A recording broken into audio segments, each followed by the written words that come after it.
चंदनपुर गांव के स्कूल में पहली टीचर के बदले एक नई टीचर आई थी। सब बच्चे अपनी पहली टीचर अनीता को बहुत पसंद करते थे। अनीता का स्वभाव भी उन बच्चों के साथ बहुत अच्छा था, पर अपनी कुछ फैमिली प्रॉब्लम्स के कारण अनीता को वापस अपने शहर जाना पड़ा। नई टीचर का पहला दिन था। बच्चे लाइन लगाकर खड़े थे। हाँ, तो मेरा नाम है मंजुलिका। क्या नाम है मेरा? सभी बच्चे मंजुलिका का नाम दोहराते हैं। उनमें से एक बच्ची निशा नाम ठीक से नहीं ले पा रही थी। ए इधर आ लड़की, क्या नाम बुलाया तूने मेरा? मंजुलिका। निशा के ऐसा कहते ही सारे बच्चे जोर से हंस पड़े। ये देखकर मंजुलिका का पारा हाई हो गया। उसने हाथ पे पकड़ी डंडी जोर से निशा के हाथ पर मारी। निशा चिल्ला पड़ी और हंसते हुए बच्चे सहम गए। बड़ी हंसी आ रही थी ना? तुम सबको अभी बताती हूँ मैं। मंजुलिका सबको डंडे से बहुत पीटती है। बच्चों का रो रो कर बुरा हाल था। अगर किसी ने भी अपने घर जाकर ये कहा कि आज स्कूल में तुम सबकी पिटाई हुई है, तो फिर मुझसे बुरा कोई नहीं होगा, समझे? मंजुलिका के गुस्से से भरी लाल आंखों से बच्चे इतने सहम गए कि उनमें से कुछ बच्चों का तो बाथरूम ही निकल गया। गरीब मासूम बच्चे मंजुलिका से डर गए थे। घर जाकर किसी भी बच्चे ने स्कूल में पिटाई की बात अपने घर वालों को नहीं बताई। कान खोलकर सुन लो तुम सब। कल 10-10 रुपए स्कूल लेकर आना।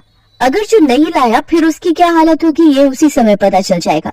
चोरी करके लाओ या फिर छीन कर लाओ या मांग कर, पर मुझे कल पैसे चाहिए। बेचारे गरीब बच्चे जिनके माता पिता मजदूरी करते थे, किसी न किसी तरह रुपए लेकर स्कूल पहुंचते हैं। पर निशा बहुत ही गरीब बच्ची थी। उसके पिता नहीं थे और उसकी माँ मेहनत मजदूरी करती थी। माँ बीमार थी, इसलिए निशा पैसे नहीं मांग पाई और बिना पैसों के स्कूल पहुंची। कहाँ है तेरे पैसे?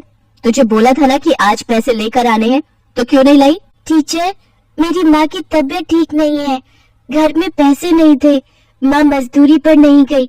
मैंने माँ को बोला था, पर माँ ने कहा कि वो आज नहीं दे सकती, 1-2 दिन बाद दे देंगी।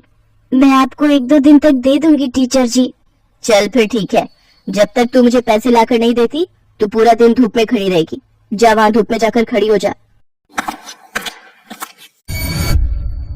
मैडम जी, छोटी बच्ची है, माफ कर दो ना, बेचारी गरीब है। तुझे बड़ा तरस आ रहा है? करूँ तेरे खिलाफ रिपोर्ट? अभी तेरे को स्कूल से निकाल देंगे। बोल दूंगी तेरा काम ठीक नहीं है, तू स्कूल के बच्चों पर अत्याचार करता है। बोल चौधरी साहब को जाकर बोल दूं, क्योंकि तू ठहरा अनपढ़, तेरी बात तो कोई नहीं मानेगा, पर मैं तो पढ़ी लिखी हूँ, मेरी बात यहाँ पर सब सच मानेंगे। चल जा, अब मेरे लिए गरम गरम चाय लेकर आ। बेचारा गरीब चपरासी भी उस अत्याचारी टीचर मंजुलिका के खिलाफ कुछ नहीं कर सकता था। चपरासी दीनू जानता था कि मंजुलिका बहुत चालाक है, वो उसके ऊपर कोई भी गलत इल्जाम लगा सकती है, इसलिए वो चुप हो जाता है और बच्चों पर हो रहे अत्याचार सहन करता रहता है। निशा धूप पे खड़ी रही। गर्मी का मौसम था। निशा की तबीयत बहुत खराब हो गई। उसे तेज बुखार चढ़ गया और वो स्कूल नहीं गई। ये बुखार की गोली समय समय पर देनी है। गर्मी का बुखार है, समय समय पर पानी पिलाना है, बच्ची को प्यासा नहीं रहने देना है, ठीक है? और कोई चिंता की बात नहीं है। गुड़िया रानी बहुत जल्दी ठीक हो जाएगी। ठीक है वैद्य जी। 2-3 दिन बाद जब निशा की तबीयत में सुधार आता है तो वो स्कूल पहुंचती है। 10 रुपए उसके हाथ में ही थे, क्योंकि वो जानती थी कि अगर वो पैसे नहीं ले गई तो टीचर उसको बहुत मारेगी और सजा देगी। मंजुलिका जी, ये घड़ों का इंतजाम मैंने कर दिया है। यहाँ पर ये 2 बड़े घड़े पानी के लिए रखवा दिए हैं। दिनों, इसमें ठंडा पानी भर दो ताकि मंजुलिका जी को गर्मी में पढ़ाने में कोई दिक्कत ना आए। सामने घड़ा बच्चों के लिए भी रख दो। स्कूल में बच्चों को भी तो गर्मी और प्यास लगती है। शुक्रिया चौधरी साहब। गर्मी में सच में बहुत प्यास लगती थी।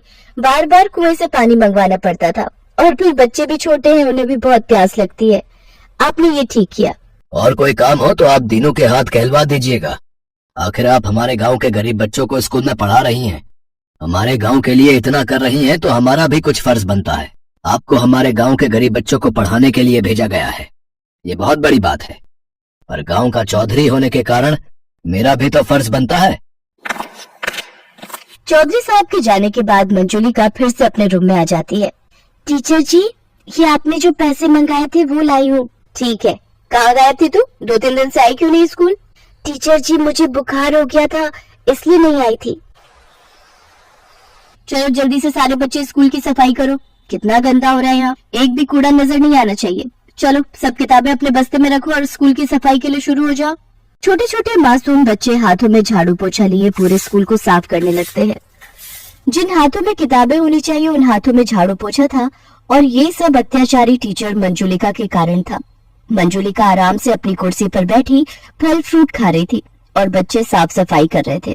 कुछ भी कहो, चौधरी साहब के भेजे हुए आम और तरबूज हैं बड़े मीठे। ओह, अरे मेरी चप्पल फिर टूट गई। इधर आओ तुम सब में से मोची किसका बाप है? टीचर जी, मेरे बापू जूते पॉलिश करते हैं। अच्छा, ये तो बहुत बढ़िया बात है। ये हुई ना अच्छे बच्चों वाली बात। चल, अब ये मेरी चप्पल आज घर ले जाना और अपने बापू से जुड़वा लाना। हाथ आगे कर। तू भी क्या याद रखेगा कि टीचर ने तुझे तरबूज खाने के लिए दिया है। ले, पकड़ टुकड़ा। टीचर, ये आपके मुंह का जूठा है, मुझे नहीं खाना। क्या कहा? नहीं खाना? झूठा खिला रही हूँ? अरे तुझ जैसे भिखारी गरीब के बच्चे को एक तो मैं दे रही हूँ, ऊपर से मुझे नखरे दिखा रहा है। अब तू पिटेगा, इतना पिटेगा कि तू हमेशा याद रखेगा। मंजुलिका ने डंडी उठाई और जोर जोर से बच्चे को पीटना शुरू कर दिया। बच्चा रोता रहा, चिल्लाता रहा, पर मंजुलिका ने उसकी दर्द भरी चीख नहीं सुनी। बच्चा दर्द से करा रहा था। गलती हो गई, छोड़ दो टीचर जी, माफ कर दो। किसी तरह चपरासी दीनू उस बच्चे को मंजुलिका से छुड़वा लेता है, पर दीनू बहुत परेशान हो चुका था। मंजुलिका ने हद पार कर दी थी। उसे समझ ही नहीं आ रहा था कि वो किस तरह से मंजुलिका की सच्चाई चौधरी और गांव के सब लोगों को बताए। बच्चे भी बहुत डरे हुए थे। और फिर एक सुबह, अरे आज दूसरी घड़ी में तो पानी ही नहीं है, बहुत प्यास लग रही है। वो दूसरी घड़ी में देखते हैं, शायद उसमें पानी होगा। दोनों बच्चियां दूसरे घड़े से पानी लेने के लिए जाने लगती हैं, पर जैसे निशा घड़े को हाथ लगाने लगती है, अचानक से मंजुलिका वहां आ जाती है और निशा का गला दबा देती है। टीचर जी, छोड़ो मेरा गला, दुख रहा है, मेरा दम घुट रहा है। मेरे से बिना पूछे गरीब भिखारी नछूत घड़े को हाथ लगाती है, आज तेरी खैर नहीं। तभी दीनू के साथ गांव के चौधरी साहब और बाकी गांव वाले भी आ जाते हैं, जिनमें निशा की माँ भी होती है। छोड़ो उस लड़की को, छोड़ो उसे। चौधरी साहब, अब आप? अरे मैं तो। तभी निशा की माँ मंजुलिका को जोरदार थप्पड़ लगाती है। निशा अपनी माँ से लिपट कर रोने लगती है। माँ, ये टीचर बहुत गंदी है, हमें बहुत मारती है माँ। मेरी बच्ची। ललन, इंस्पेक्टर साहब को फोन मिला, इस टीचर को कड़ी से कड़ी सजा होगी। माफ कर दीजिए चौधरी साहब, आइंदा ऐसा नहीं करूंगी। चौधरी साहब, कब से सोच रहा था कि इस अत्याचारी टीचर की शिकायत करूं। पता नहीं भगवान ने मुझे कहां से हिम्मत दे दी, और मैंने आपको कल रात सब कुछ सच सच बता दिया। आपकी आंखों के सामने गुनहगार है चौधरी साहब। इन गरीब मासूम बच्चों पर बहुत अत्याचार हुआ है। कहते कहते दीनू रो पड़ता है। आज उसने हिम्मत की और गांव के गरीब बच्चों को एक अत्याचारी टीचर से मुक्ति दिला दी। मंजुलिका को सजा हो जाती है और उसके सारे सर्टिफिकेट छीन लिए जाते हैं। उसके क्रूर और अत्याचारी स्वभाव के कारण आज उससे एक टीचर का पद छिन जाता है। सबके आग्रह करने पर फिर से बच्चों की प्रिय टीचर अनीता को वापस बुला लिया जाता है। अनीता भी जब बच्चों के साथ हुए अत्याचार के बारे में सुनती है तो उसकी भी आंखें भर आती हैं। मासूम बच्चे बहुत खुश थे क्योंकि उन्हें अपनी प्यारी टीचर फिर से मिल गई थी। रामलाल अमन कुमार के घर नौकरी करता था। अमन कुमार का बेटा सौरभ एक बड़े स्कूल में पढ़ता था, जबकि रामलाल का बेटा दीपक एक सरकारी स्कूल में पढ़ता था। सौरभ और दीपक दोनों ही पढ़ने में होशियार थे और अपने अपने स्कूल के अच्छे बच्चों में उनका नाम था। देखो पापा, मेरा रिपोर्ट कार्ड मिल गया, मैं क्लास में फर्स्ट आया हूँ। अरे वाह सौरभ, मुझे पता था मेरा बेटा इस बार भी क्लास में फर्स्ट आएगा। अरे रामलाल, दीपक भी तो अपनी क्लास में फर्स्ट आया है ना? अभी कुछ देर पहले ही वो भी अपना रिपोर्ट कार्ड दिखा रहा था। जी साहब, वो भी अपनी कक्षा में अव्वल आया है। पापा, सरकारी स्कूल में पढ़कर तो कोई भी फर्स्ट आ जाता है, वहाँ की पढ़ाई तो बहुत आसान है। दीपक ने कोई बड़ा काम नहीं किया, एक छोटे से स्कूल में फर्स्ट आकर। सौरभ, ये लो लड्डू, मैं फर्स्ट आया हूँ ना तो बापू ने सबको बांटे हैं। मैं नहीं खाता ये बेकार से लड्डू। मॉम, वो चॉकलेट बादाम कहाँ हैं जो आपने सबको खिलाए हैं? मेरे पापा तुम्हारे बापू की तरह सस्ते लड्डू नहीं लाते, वो तो चॉकलेट ड्राई फ्रूट लाए हैं। और ज्यादा इतराने की जरूरत नहीं है, तुम हमारे नौकर के बेटे हो, जितनी मर्जी कोशिश कर ले तो मेरी बराबरी नहीं कर सकता। सौरभ बेटा, ऐसे नहीं बोलते, दीपक भी अच्छा बच्चा है।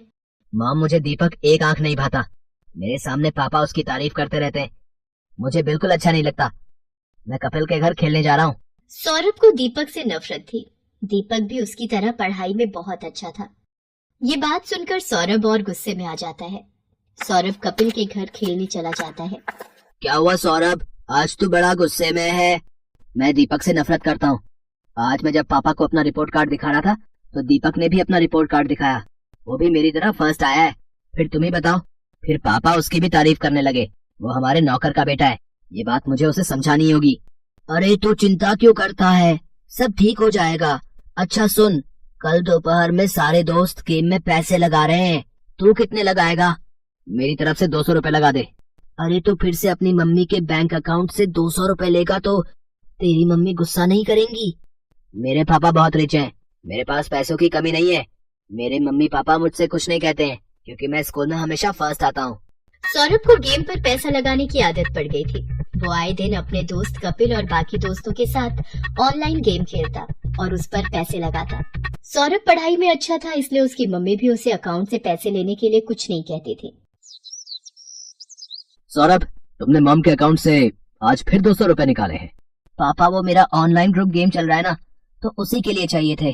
अरे मुझे पता है, सौरभ ने मुझे बता दिया था कि वो 200 रुपए ऐड कर रहा है। बेकार में गुस्सा होते रहते हो मेरे लाल पर। वो तो ठीक है संध्या, पर चलिए आप नाश्ता कीजिए, बच्चे हैं आपस में लगे रहते हैं। संध्या अमन की बातों पर ध्यान नहीं देती। सौरभ को गेम खेलने की आदत पड़ती जा रही थी। एग्जाम पे नजदीक आ रहे थे। एक दिन, सौरभ क्या बात है, आजकल लग रहा है तुम पढ़ाई पर ध्यान नहीं दे रहे हो। तुम्हारी मैम का फोन आया था, तुम 2 दिन से ट्यूशन में लेट पहुंच रहे हो। मम्मी वो एग्जाम आ रहे हैं ना, तो मैं कपिल के घर बैठकर पढ़ाई करता हूँ। हम दोनों साथ में ही ट्यूशन जाते हैं, तो पढ़ते हुए समय का पता ही नहीं चलता। अच्छा ये बात है, तुम कपिल के घर बैठकर एक्स्ट्रा टाइम में पढ़ाई कर रहे हो, ये बहुत अच्छी बात है। उधर दीपक भी अपनी आने वाली परीक्षाओं की तैयारी कर रहा था। बापू, इस बार मुझे फिर से फर्स्ट आना है, देखना मैं खूब मेहनत करूंगा। अब मुझे पता है मेरे बेटे, तुम पढ़ाई में बहुत मेहनत कर रहे हो। देखना तुम्हारा ये जोड़ा हुआ विद्याधन एक दिन तुम्हारे बहुत काम आएगा और तुम एक दिन हम सबका नाम रोशन जरूर करोगे। चलो दीपक बेटा, अब आकर ये दूध चावल खा लो, मैंने तुम्हारी पसंद के बनाए हैं। और तुम वो कहाँ जा रहे हो अपनी कक्षा के बच्चों के साथ? माँ, मैं साइंस म्यूजियम देखने जा रहा हूँ। वहाँ पर विज्ञान संबंधित बहुत से उपकरण हैं।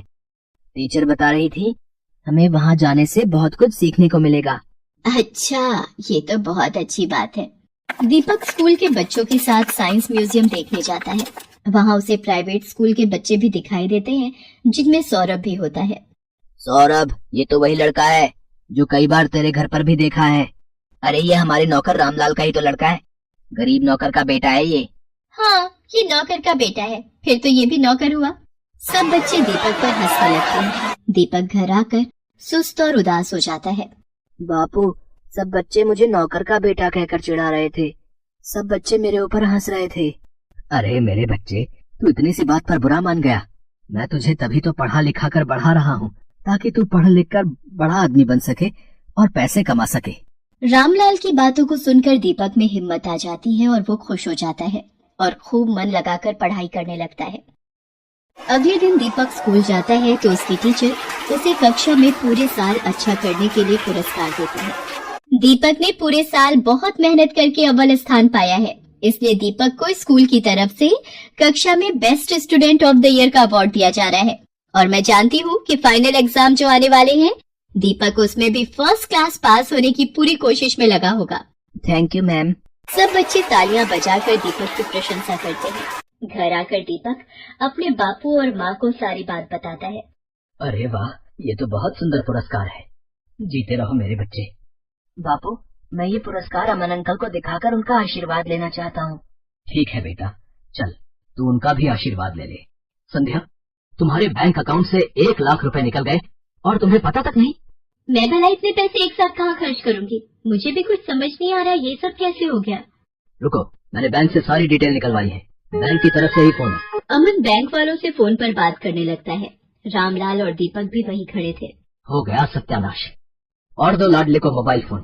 तुम्हारे बेटे ने बेवकूफी में 1 लाख रुपए न जाने किसी ऑनलाइन गेम में लगा दिए। अब भुगतो। और है कहाँ ये सौरभ?